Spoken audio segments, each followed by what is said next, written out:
Përshëndetje, sot do të bëjmë ushtrime praktike për llojet e përcaktorëve.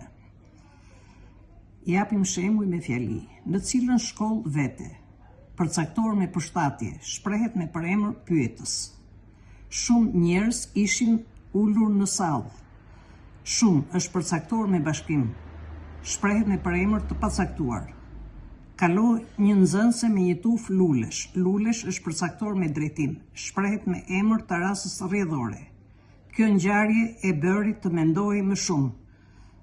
Kjo është përcaktor me përshtatje, shprehet me përemër dëftor. Qyteti i Shijakut është i vogël. I Shijakut është përcaktor me drejtim, shprehet me emër të rastës gjinore. Ai i thirrri 2 shokëve. 2 është përcaktor me bashkim, shprehet me numëror. Të dyja shoqet fituan konkursin e matematikës, përcaktor me përshtatje, shprehet me numëror. Dëshira për të mësuar anglishtën ishte e madhe tek Ana, përcaktor me bashkim, shprehet me formë të pashtjelluar paskajore.